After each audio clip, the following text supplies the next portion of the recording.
है मेरी जमी अफसोस नहीं जो तेरे लिए 100 दर्द सहे महफूज रहे। ভারত থেকে ঢুকছে পানি, বন্যায় তলিয়ে যাচ্ছে ফেনী এবং কুমিল্লা অঞ্চলগুলো। হঠাৎ বন্যার পরিস্থিতিতে তীব্র আকারে ধারণ করেছে বাংলাদেশের ফেনী, নোয়াখালী ও কুমিল্লা অঞ্চলে। সবচেয়ে ভয়াবহ অবস্থায় দাঁড়িয়েছেন ফেনী এবং কুমিল্লা অঞ্চলগুলো।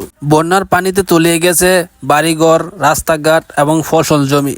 এখনো হাজারো মানুষ পানিবন্দী অবস্থায় রয়েছেন এইসব জায়গায়। এমন পরিস্থিতিতে এইসব এলাকার পুরোপুরি বিদ্যুৎবিহীন হয়ে পড়েছে, বন্ধ হয়ে গেছে মোবাইল নেটওয়ার্কও। হে আল্লাহ, আপনি কুমিল্লা এবং ফেনী এলাকার অঞ্চলের মানুষদের হেফাজত করুন এবং তাদেরকে খাবারের সুব্যবস্থা করে দিন।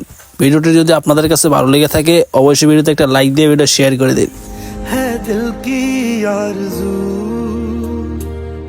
तेरी नदियों में बह जावा, तेरे खेतों में लहरावा।